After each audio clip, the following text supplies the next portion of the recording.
Hey, this is Zagam from Z Biology. In this video, we are going to discuss respiration. Respiration is probably something that you are already aware of.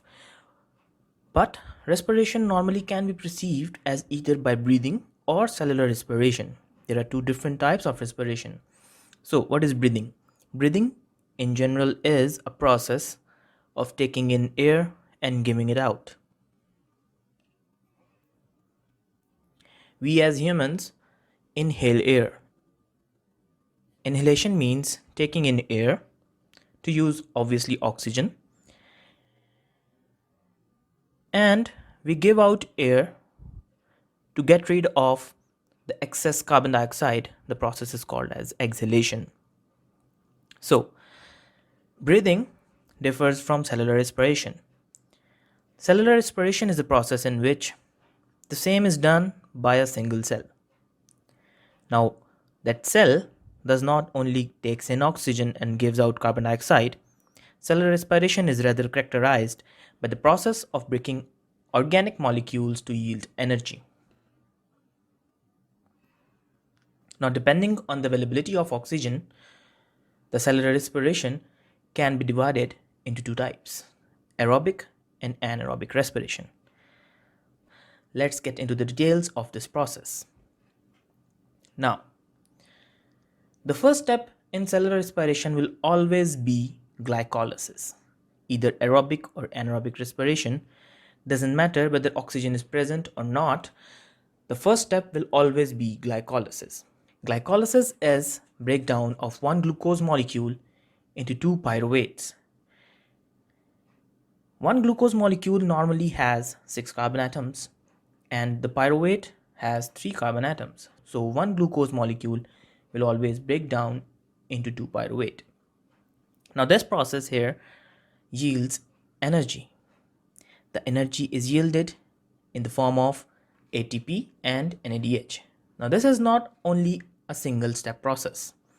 This normally is a very complex metabolic pathway which involves almost 10 steps. We will look into the details of these steps into the next video.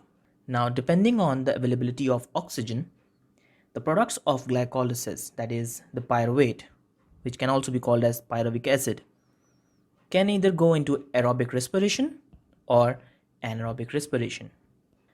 Now, what is aerobic respiration? So firstly, it happens in the presence of oxygen. If oxygen is present, the cell will start aerobic respiration if it is an aerobic cell. The fate of the pyruvate here is divided into two steps. The major game here is the Krebs cycle, but before entering into the Krebs cycle, pyruvate has to convert into acetyl-CoA. Inside mitochondria, pyruvate is converted into acetyl-CoA in this link reaction. This step yields energy in the form of NADH. Now, acetyl-CoA then enters the Krebs cycle. Converting into a number of intermediates, Krebs cycle yields a huge amount of energy in the form of NADH, FADH2, and ATP. Lastly, the last step is the respiratory chain, also called as the electron transport chain. These different energy intermediates are converted into usable energy for the cell. The usable energy is ATP. On the other hand, if oxygen is absent, the cell starts to do anaerobic respiration. Anaerobic respiration does not yield any kind of energy. It is only done to get rid of pyruvate. Pyruvate is converted into compounds which can be further degraded by the body. So, fermentation of pyruvate is of two types: alcoholic fermentation or lactic acid fermentation. In alcoholic fermentation, pyruvate is converted into alcohol, specifically ethanol. This process uses energy.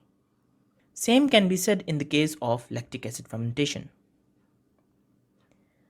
The pyruvate is converted into lactic acid, and this also uses energy. Pardon for this. So, anaerobic respiration cannot yield more than 2 ATPs. Those 2 ATPs are the same that were yielded by glycolysis, whereas aerobic respiration can yield a lot of more energy, around about 34 to 38 ATPs. We will look into the details of aerobic respiration in the next video.